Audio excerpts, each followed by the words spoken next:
अस्सलामु अलैकुम रहमतुल्लाहि व बरकातुहू। अज़ीज़ तलबा और तालिबात, आज मैं सबक नंबर 2 नवम जमात जोग्राफ़ी का ज़मीन की अंदरूनी हरकत इंडोजेनिक मोमेंट्स का MCQ लेकर हाज़िर हुआ हूँ। आपके आने वाले इम्तहानात में ये सवालात बहुत ही कारगर साबित हो सकते हैं। इसी तरह NTSC, MTSC और दीगर स्कॉलरशिप के इम्तहानात के लिए भी ये कारगर साबित होंगे। तो आइए सवाल के जवाब देखते हैं। सवाल नंबर 1 है, ज़लज़ला और आतिशफ़शा का शुमार किस तरह की हरकतों में होता है? आइए इसके 4 ऑप्शन देखते हैं। ज़मीन की अंदरूनी तेज़ हरकत, ज़मीन की बैरूनी तेज़ हरकत, अमूदी हरकत, उफ़क़ी हरकत। इसका सही जवाब है ऑप्शन नंबर अलिफ, ज़मीन की अंदरूनी तेज़ हरकत। इसका सही जवाब है ज़मीन की अंदरूनी तेज़ हरकत। दूसरा सवाल देखिए, जब तवानाई की लहर एक दूसरे के मुखालिफ सिमत में जाती है तो डैश होता है? तनाव, दबाव, अमूदी हरकत, उफ़क़ी हरकत। मुखालिफ सिमत में चट्टानों में जब तवानाई की लहरें खिंचती हैं तो क्या होता है?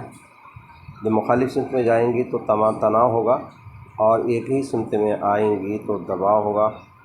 यानी इसका जो सही जवाब है ये अलिफ ही है, तनाव। अगला सवाल देखते हैं। शगाफ वादी किस वजह से बनती है? शगाफ वादी किस वजह से बनती है? दबाव, तनाव, चट्टानों की हलचल, फ़ासूदगी। इसका सही जवाब है तनाव। ऑप्शन नंबर बी सही है, क्योंकि जब चट्टानों में तनाव पैदा होता है दो मुतवाज़ी दरारें बनती हैं और उन दो मुतवाज़ी दरारों से ज़मीन का कोई हिस्सा नीचे की जानिब धंस जाता है तो शगाफ वादी यानी रिफ्ट वैली कहलाता है। सवाल नंबर 4 देखिए। सवाल नंबर 4, दर्ज झेल में से कौन सा लहरदार पहाड़ है? लहरदार पहाड़ की दुनिया में कई पहाड़ है, जैसे आल्प्स है, एंडीज़ है, रॉकी है। तो इसी तरह और दुनिया के लहरदार पहाड़ों में से एक अहम पहाड़ सतपुड़ा, मगरबी घाट, सह्याद्री, हिमालय। भारत में लहरदार पहाड़, ऑप्शन नंबर दाल सही है इसका, दाल, हिमालय ये जदीद तरीन लहरदार पहाड़ है। इसके बाद कोई लहरदार पहाड़ वजूद में नहीं आया है। सवाल नंबर 5 है, ज़्यादा तर आतिशफ़शा डैश में पाए जाते हैं? तो आतिशफ़शा कहाँ होते हैं? ज़मीन की ऊपरी परत में, ज़मीन की वस्ती खोल में, ज़मीनी प्लेटों के किनारे, कोई नहीं। दुनिया में ज़्यादातर आतिशफ़शा ये ज़मीन के जो टेक्टोनिक प्लेटें हैं, ज़मीन की 7 बड़ी प्लेटें हैं, उनके किनारों वाले हिस्सों पर ज़लज़ले आते हैं अक्सर करके। तो ऑप्शन नंबर जीम सही है, ज़मीनी प्लेट के किनारों पर। सवाल नंबर 6 है, ज़मीन की दो मुतवाज़ी दरारों से ऊपर उठे हुए हिस्से को क्या कहते हैं?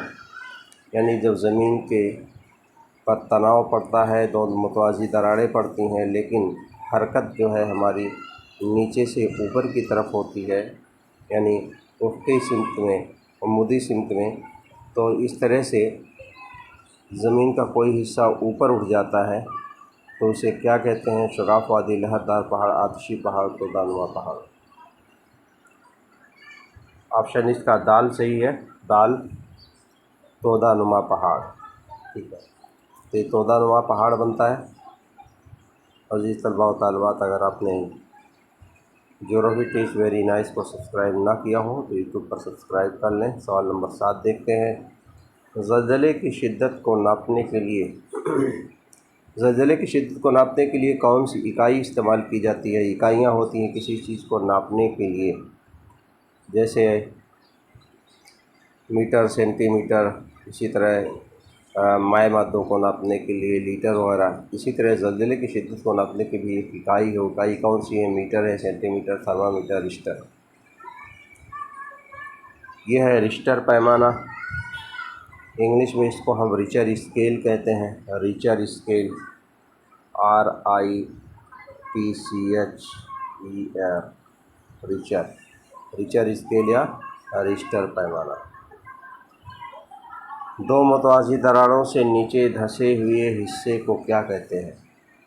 शगाफ वादी, लहरदार पहाड़, आतिशी पहाड़, तोदानुमा पहाड़। दो मुतवाज़ी दरारों से नीचे धंसा हुआ हिस्सा शगाफ वादी कहलाएगा। इससे पहले भी इसी के मुतालिक एक सवाल हुआ था।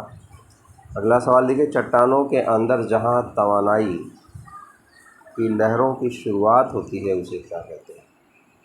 ज़लज़ले की शुरुआत आपको मालूम है कि ज़लज़ले की शुरुआत ज़मीन के अंदर होती है, किसी गहराई में। वहाँ से तवानाई की लहरें खारिज होती हैं। तो तवानाई की जहाँ लहर खारिज होती है और ज़लज़ला आता है तो ज़मीन के अंदर वो हिस्सा क्या कहलाता है? ज़लज़ले का मरकज़, ज़लज़ले का मुआविन मरकज़ और ज़लज़ले की शिद्दत। जी ऑप्शन गलत दिया हुआ है, मिस प्रिंटिंग है, लेकिन इसका सही जवाब है ज़लज़ले का मरकज़, ज़लज़ले का मरकज़। अगला सवाल देखिए, ज़लज़ले की इब्तदाई लहरें सिमत में हरकत करती हैं। ज़लज़ले की इब्तदाई लहरें कौन सी सिमत में हरकत करती हैं? दाएं से बाएं, बाएं से दाएं, आगे से पीछे, ऊपर से नीचे। तो ज़लज़ले की इब्तदाई लहरें ये आगे से पीछे हरकत करती हैं, याद रहे। इसीलिए जहाँ पर ज़लज़ला आता है वहाँ पर चट्टानें भी आगे पीछे होती हैं और इसकी वजह से बड़ा जानी और माली नुकसान होता है। सवाल नंबर 11, तवानाई की लहरें ज़मीन की सतह पर सबसे पहले जिस हिस्से पर आती हैं उसे क्या कहते हैं?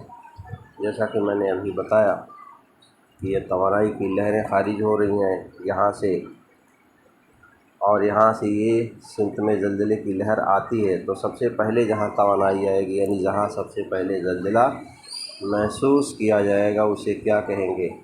ज़लज़ले का मरकज़, ज़लज़ले का मुआविन मरकज़, ज़लज़ले की शिद्दत, ज़लज़ले की हरकत। तो ज़लज़ले का मुआविन मरकज़ है, जिसको हम इंग्लिश में एपी सेंटर कहते हैं।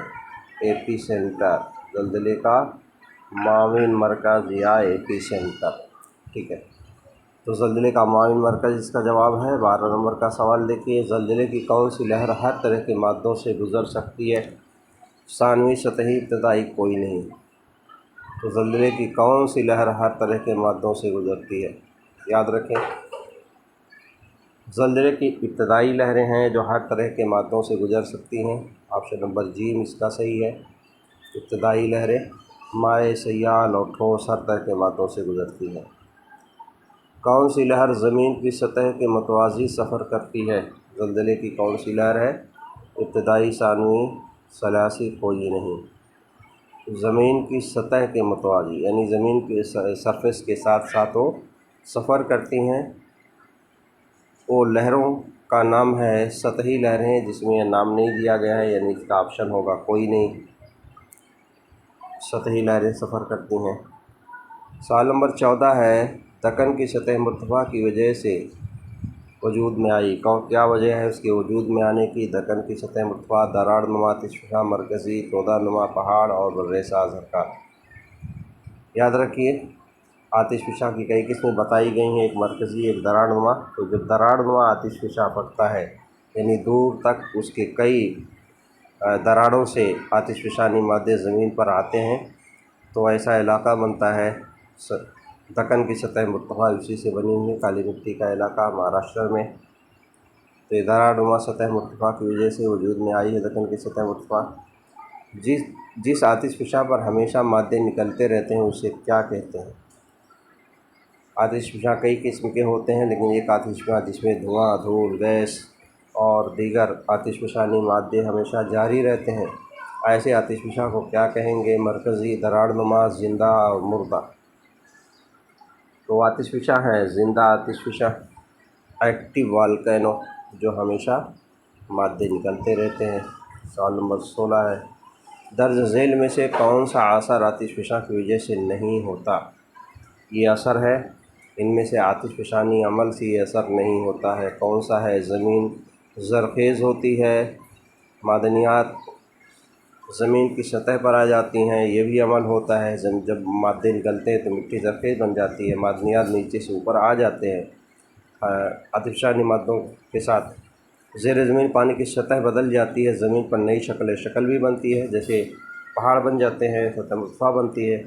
इसका सही जवाब है ये जवाब नंबर दाल जीम, यानी ज़मीन की पानी की सतह बदलती है। ये गलत है, इसका असर नहीं होता, तो जीम इसका सही जवाब है।